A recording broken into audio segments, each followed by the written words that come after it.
Bonjour à tous, vous êtes bien sur Formation Programme. Donc aujourd'hui nous allons attaquer le chapitre 2 de notre formation pour créer un navigateur web. Donc ça va être l'épisode 1 du chapitre 2. Et donc maintenant nous allons créer un navigateur web à environ cette taille. Nous allons commencer par ouvrir deux Visual Basic. Hop. Un deuxième. Voilà, donc dans ce deuxième, je vais prendre les propriétés, donc plutôt les tailles. Hop, le size. Je vais faire CTRL C. Je vais fermer. Ensuite, nous allons faire un nouveau projet. Application Windows Form.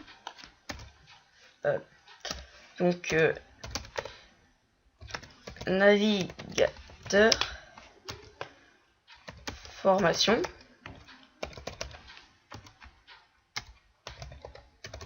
Level 2. Donc hop, nous allons lancer. Clac. Vous cliquez. Vous cherchez size. Ça ne doit pas être très loin. Hop, CTRL V. Ça veut bien fonctionner. CTRL V. Hop, voilà, c'est bien réglé. Normalement. Vérifions. Hop, on lance. Non, ce n'est pas ça. Bizarre. Je vais réessayer. Non. Bon, on va retourner sur Visual Basic. Hop, clac. Prendre les propriétés de la forme 1. Donc autant pour moi, j'avais pas pris le bon size. Hop, CTRL C. Hop, voilà, on retourne sur notre nouvelle fenêtre. CTRL V. Et là, par contre, ça devrait faire la bonne taille. Vous voyez, ce n'est pas encore centré. Donc ce que vous allez faire, c'est... si je retrouve bien... Start Position. Vous allez mettre sur Center Screen. Ensuite, vous enregistrez tout. Voilà, comme ça, c'est fait. Et là, vous allumez. Vous voyez que c'est bien centré. Ensuite, ce que vous pouvez faire, c'est comme ce qu'on avait fait la dernière fois, changer l'icône. Nous allons mettre celle-ci. Hop. Comme nom, nous allons mettre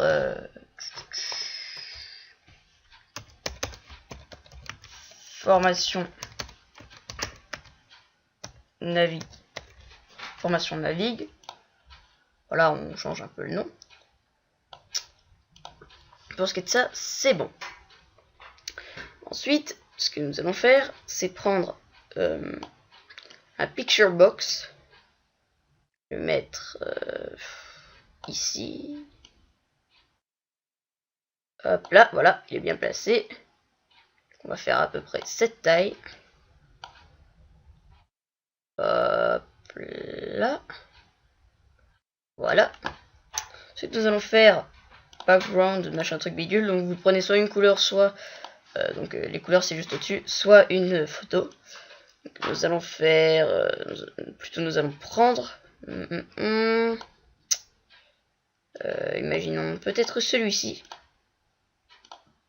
Comme ça. Ah non, ça fait très moche.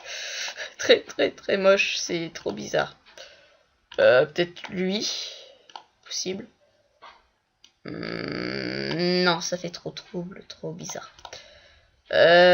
Importer.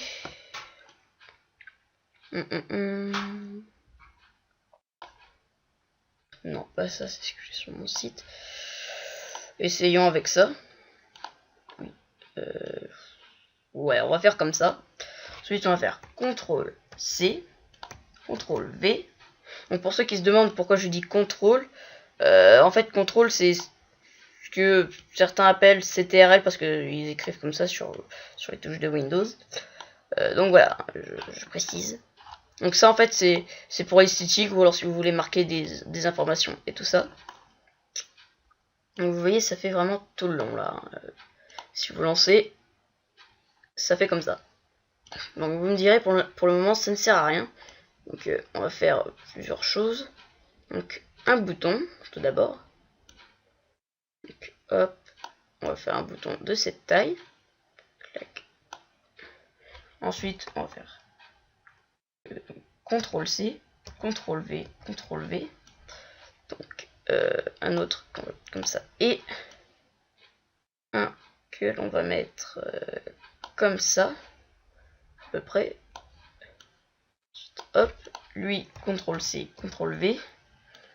On met là. Celui-là aussi. Donc celui-ci serait le bouton Home. Et le bouton 2 qui serait le bouton Back. Donc pour retourner en arrière. Donc là je me suis loupé. Comme ça. Hop. Là. Donc là, lui, il va s'appeler Next.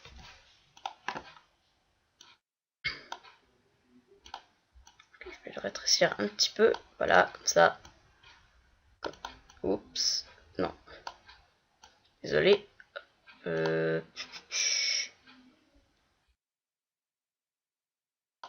Voilà. Hop. Hop. Et le bouton 3, nous allons l'appeler Refresh.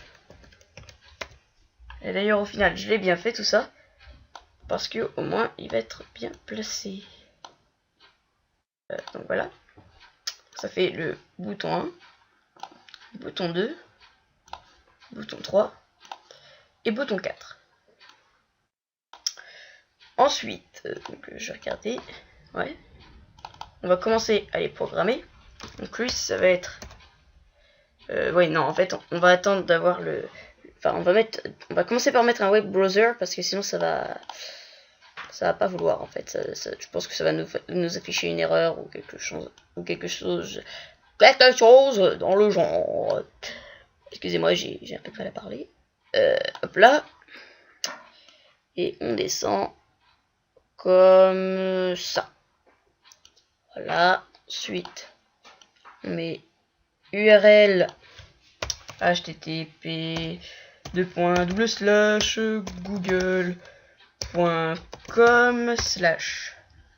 hop, on ouvre, on voit que ça fonctionne, on peut fermer, hop, ensuite on remonte home, webbrowser 1.go home. Là. Ensuite, vous avez le bouton back, webbrowser 1.go back. Hein. Donc, ça, c'est du basique, hein, vous l'avez déjà fait avant. Refresh. Donc, webbrowser 1. Refresh. Et next, webbrowser 1. Go forward. Donc déjà, ça fait déjà un petit peu de code. Enregistrer tout. Donc nous allons déjà les tester. Donc, next. Enfin, donc. Bonjour. Enfin, je m'ennuie pas à faire des choses trop compliquées. Donc, refresh. Back. Next. Home. Vous voyez, ça fonctionne très bien. Formation programming, tout ça. Ensuite, nous allons ajouter deux buttons. Et donc, celui-ci par là, celui-ci par là-bas. Hop là, et hop là à peu près. Donc, je regarde le temps. Ouais, on n'a plus beaucoup de temps. Ensuite, si je le trouve...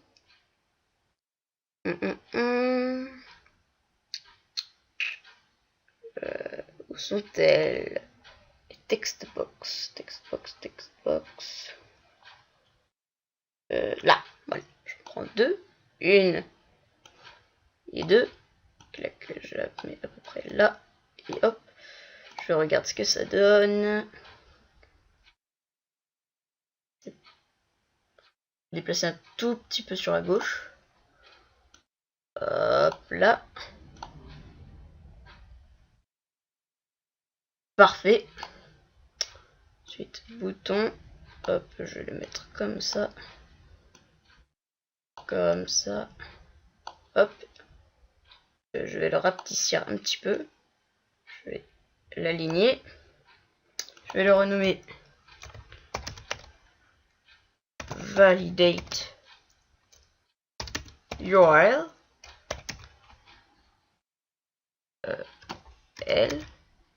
Là. Validate URL. Lui, je vais le rapprocher un petit peu comme ça. Hop, le bouton, là je vais l'appeler Search. Clac. Hop, comme ça. Là, si je vois bien, c'est la textbox 2, button 6, button 5, textbox 1. Donc, hop. Vous voyez tout ça. Ouais. Donc, d'ailleurs, pour information, je tourne cet épisode quasi à la suite du chapitre 1, épisode 2. Et d'ailleurs, je vais aussi faire le chapitre 2, épisode 2. Donc, à la suite, excusez-moi. Et donc, on se retrouve pour la suite de ce tuto, prochainement. Même très prochainement. Donc, à bientôt pour la suite de ce tutoriel.